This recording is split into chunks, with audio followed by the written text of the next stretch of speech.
Purchase new wiper blades from O'Reilly Auto Parts today and we'll install them for free. See better and drive safer with O'Reilly Auto Parts.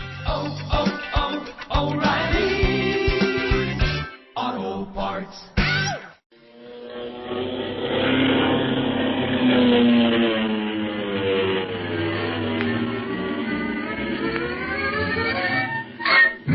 Speed Gibson of the International Secret Police. Ceiling zero.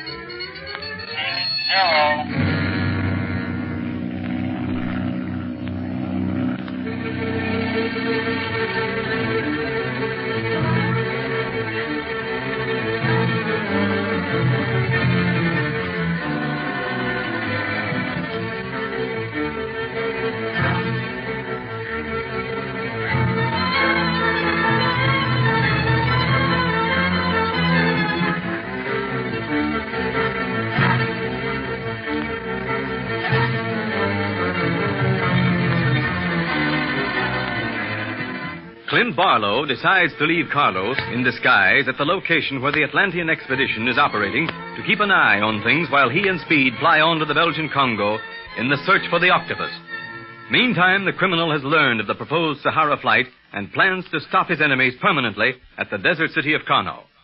At the same time, his lieutenant, Zabul, is arousing the desert tribes to revolt so as to keep the Legion outposts occupied. Speed, Clint, and Carlos know nothing of this, however, and land at Kolombeshar, their first stop in the Sahara flight. While they are talking to Captain Andre, commander of the post, an attack is launched against Kolombeshar, and Clint, suspecting the octopus may have a hand in it, does everything in his power to aid the Legionnaires in repelling the attack.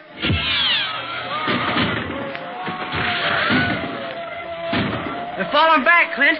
Look, some of them are running for the horses. Yes, Speed. The Legionnaires were too well prepared for a surprise attack. Ah, they are retreating. Sound the recall.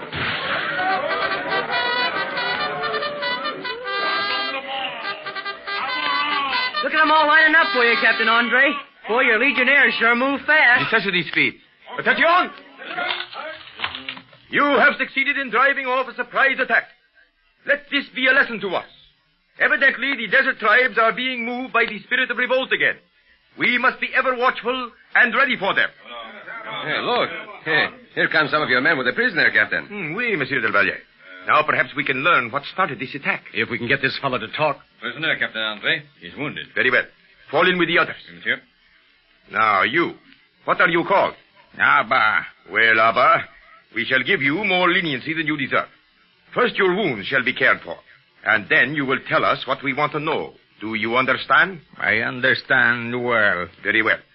And now, Monsieur Barlow, let us go to my quarters and discuss our business in more private. That's the story of the octopus, Captain Andre. He is a threat to the entire civilized world. A madman with an ambition to someday rule the earth. And powerful enough to make this ambition entirely possible. Yeah.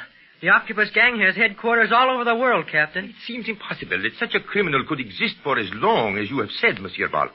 There is a saying that criminals always make one fatal mistake. Is the octopus superhuman that he overlooks nothing? Sometimes it would seem that way, amigo. The octopus is a genius in crime. There's no question about that. All governments have tried to end his career at one time or another.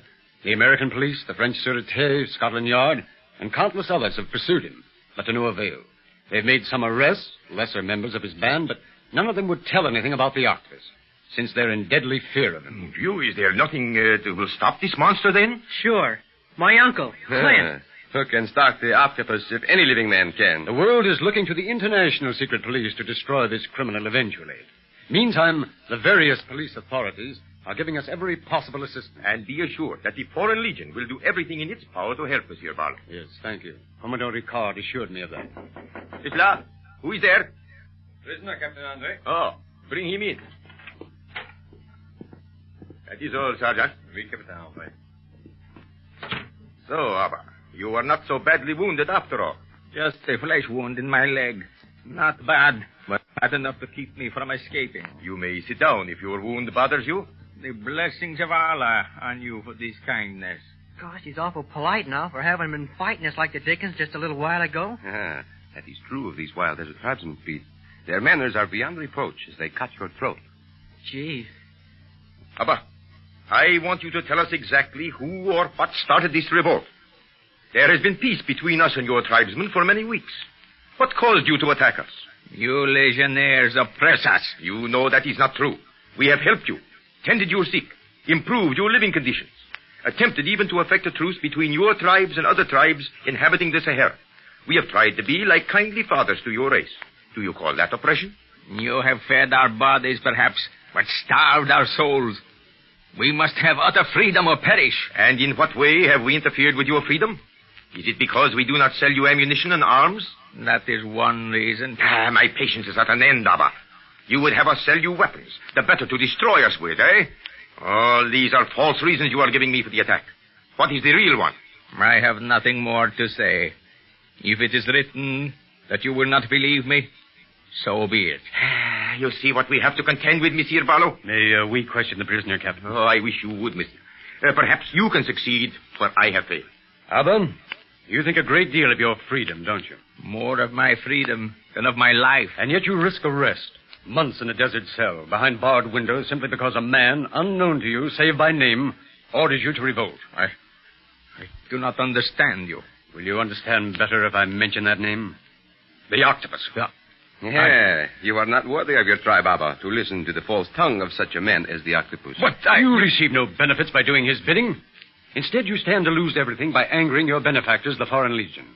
What has the Octopus ever done for your tribe? Tell me one thing he's done. Nothing. He has done nothing but promised us much. So the Octopus did incite this uprising against Speed. It worked, Clint. You got him to admit it. You tricked me. No, Abba. I merely wanted to affirm what I already suspected. The Octopus is rousing the desert tribesmen to attack the various Legion posts, simply for the reason that we are flying across the Sahara. He must know our plan, all right, Carlos. See, amigo. From now on, we can expect anything wherever we land. But that won't stop us. Not by a long shot. Speed? Yes, sir? Go to our plane. Bring that portable shortwave set in here, please. Okay, Clint. Who are you going to talk to, Clean? Commandant Ricard, if weather conditions permit. But meantime, I'd like to learn some more from Abba here. I have told you all that I can. Oh, come now, Abba. We know that the Octopus started this revolt. That he must have contacted you in some way. Otherwise, it wouldn't have happened. How did you get the order? From our leader. That is all I know. You suppose these desert camps have trans-receiving radio sets? No, I doubt it, Monsieur Barlow. But the desert has a way of sending messages quickly over long distance that cannot be explained. Let one tribesman learn something important, and before 24 hours can pass, it is all over the Sahara. The voice of Allah speaks to all who are his own and can understand him. Mm-hmm. Unfortunately, you not only listen to the voice of Allah, but evil voices, such as that of the Octopus. Of him I know little, save that our leader obeys his will. We ask no questions. It would be better if you didn't. The Octopus is one of the worst criminals alive. Do you wish to be counted as one of his band, Abba? You say he is bad. How do I know you speak truly? It is no use, Clint. I don't think you can get anything more out of these fellows. They would believe nothing you say. To them, you are an outsider. Very well. I have nothing more to say to him, Captain Andre. Bien. Then he will go to his cell immediately. Oui, mon capitaine. Remove the prisoner, Sergeant. Oui. Come here, you. I come. But you, Clint Barlow, beware lest the breath of the desert blast you in your tracks. I do not know who is wrong, you or the Octopus. But the desert knows. And the desert will be your judge. Yeah, nice fellow, these Abba. At least we've raised a doubt in his mind as to the Octopus, Carlos. When he's released, perhaps he'll carry that back to his tribe. And he'll not be so anxious to obey the commands of someone they don't know. Unless their leader is a member of the Octopus gang. Here's the shortwave set, Clint. Oh, that's good. Set it down right over here, Speed. Now then, to get it ready for broadcasting. While you are doing that, Monsieur Barlow, I will see to it that comfortable quarters are prepared for your stay in Speed. No, please wait a while, Captain Andre. I'm not so sure that we will stay. Oh? You see, with the Octopus aware of our whereabouts, as this last attack showed, it might be better to take off in the dark and fly on to our next stop, Adrar, before he can try a second time. But you have had no rest, Monsieur Barlow. I could sure use some sleep, too.